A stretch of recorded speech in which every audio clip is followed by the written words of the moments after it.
Hello, tiny friends. Welcome back to TinyKeyHoleMinis. I'm Jolene, and this is part 2 of the vintage dustbins. My favorite part.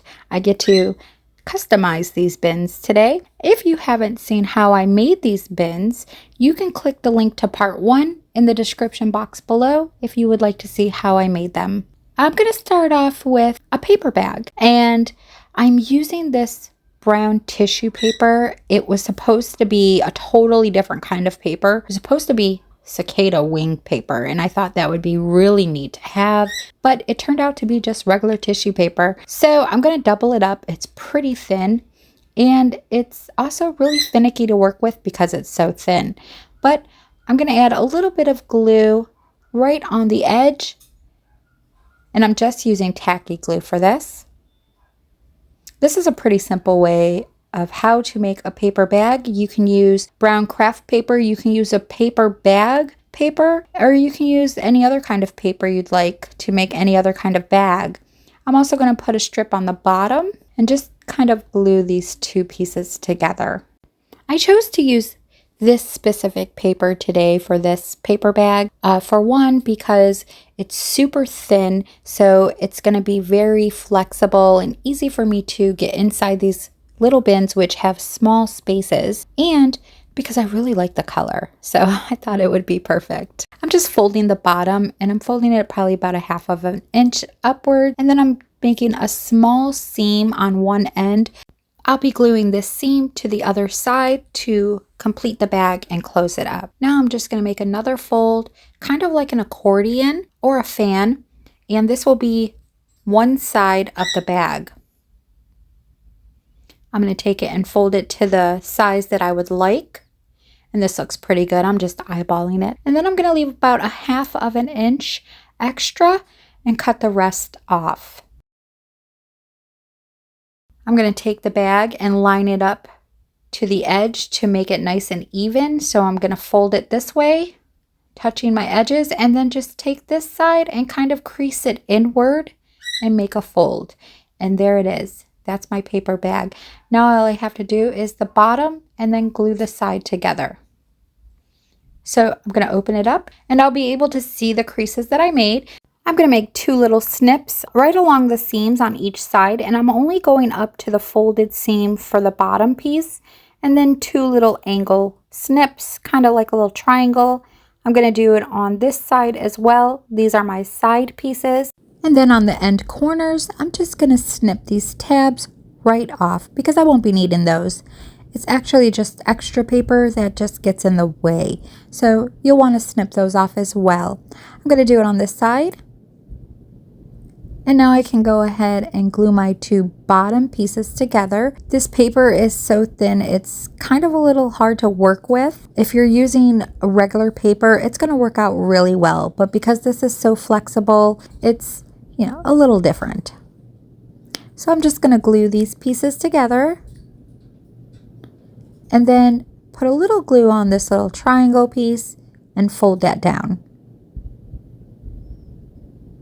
And then just repeat the process on this side and add a little bit of glue along the side edge and glue the side pieces together.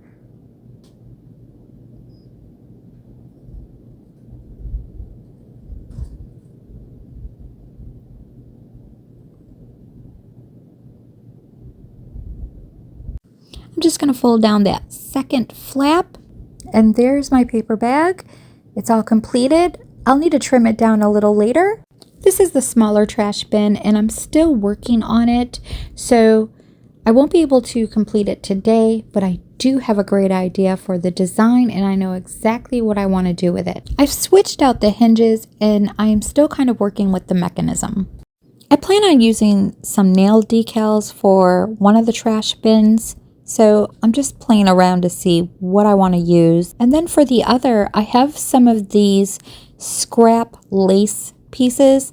They're actually lace cupcake wrappers, and they were left over from a family event, and I thought, yeah, I'm definitely going to use these. These can be used on so many different things. They can also be used on furniture pieces. So I do plan on using some of these for furniture pieces later on, but I think this might actually look really neat around one of these cans for a design.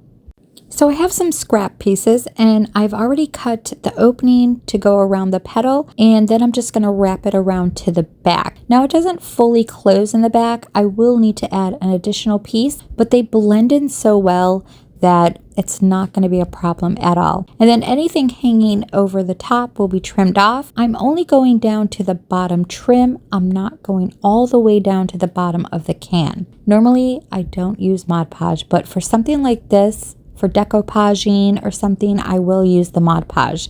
So I started with the front and I'm just laying it down flat, and I'm just doing a small section at a time so that I can make sure to get all of these tiny little cuts laying flat and nothing sticking up.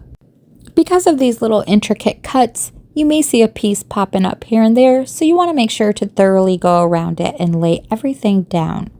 I've used these cupcake wrappers now for several different things, and what's so great about it is you can make little snips here and there, go around the pieces that you need, and it just blends right in. You can't even tell. It's not even noticeable. Not only that, when you're using multiple pieces and you need to kind of fuse them together, they just blend together so well. So I love working with these paper cupcake wrappers. They're just so great to work with. Now I'm going to coat the whole thing with Mod Podge, and I'm going to give it 2 layers. So after the first layer dries, I'm going to give it a second layer. I am going over it with my finger just to rub off any excess because I don't want it pooling in the little openings and maybe being noticeable later on when I go to paint it. I want everything to be nice and even. Now I'm just applying some to the opposite side to close it off, and I'm just taking my time when I'm laying this down just to make sure it's lined up with the top and the bottom. Okay, so it seems like it's pretty good. I'm just going to snip off this piece right here, and I have to find a little piece that's going to fit in this open space. So I have this little wedge piece that was just a scrap piece left over, and it just fits perfectly. So I'm trimming a little bit from the top, and I'll trim a little from the bottom, but this just happened to fit right into place. So I'm just going to use it.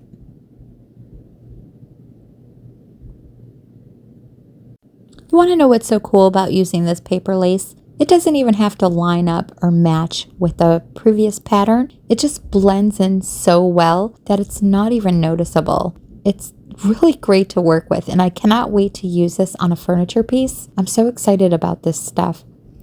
Now, I'm going to give it one more coat of Mod Podge, let it dry, and then probably give it one more. Whenever I'm using nail decals and applying it to my miniatures, they usually always have a sticky side, but I always add tacky glue. So always make sure to add tacky glue because it's going to hold permanently, and if you just stick it on there without the glue, it may peel away later on and not last very long. I just like to add that extra security, and I just put 3 little pieces in the front, and that's all I'm really going to do for this one as far as the design. Okay, my pieces are ready to paint, and I'm going to use my ink chalk paint by Waverly, and I'm going to give these pieces a nice base coat of black. And then I'll just go back in and do some touch-ups after this dries. Now, I want to make this vintage blue-green color, so I'm using these 2 colors to try and create that.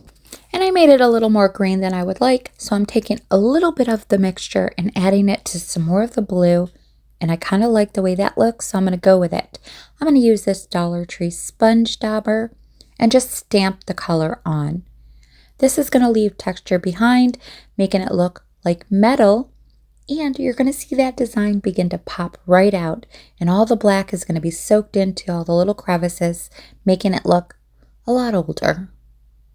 But I love this color so much that I decided to go ahead and use it for the other trash bin as well.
Okay, tiny friends, last I gave them a coat of matte varnish by Duraclear, and it just made the color pop so nicely and gave it just a little bit of shine to make them look more like metal.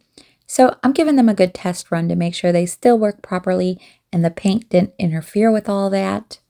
Now I'm going to go ahead and trim down my little paper bag. I'm just going to put these little bags right in the bins, and it's time to fill these bins. So I'm going to make some trash. To begin with, I'm going to make a few apple cores and a couple banana peels. So I'm using polymer clay to do that, and I'll just let you guys watch the whole process go down.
Okay, my pieces are baked, and I just wanted to show you this really quickly.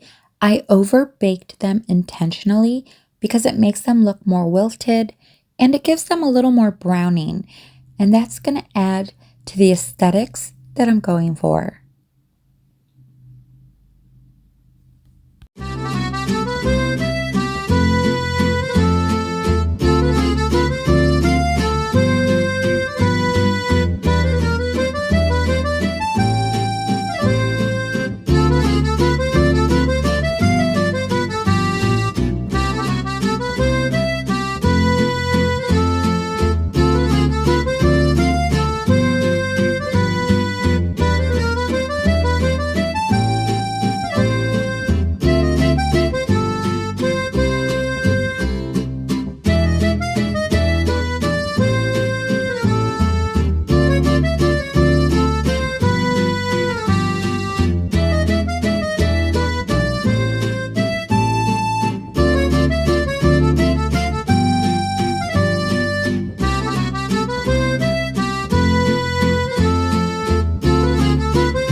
I've gone through my stash, I've collected some trash, and I'll show you what I have before I start filling the bins.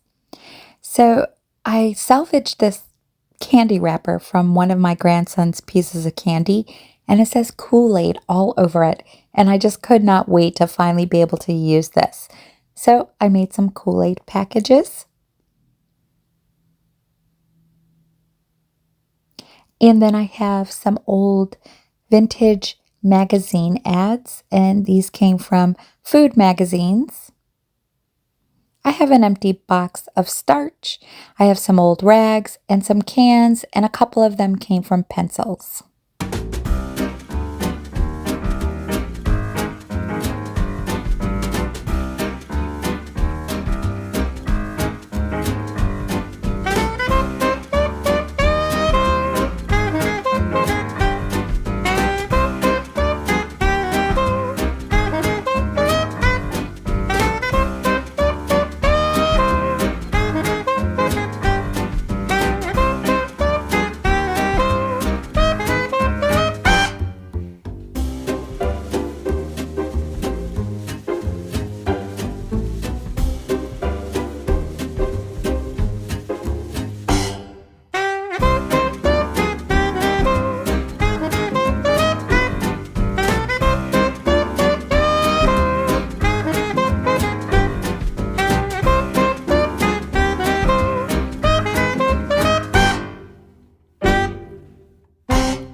That completes these vintage dustbins today, tiny friends.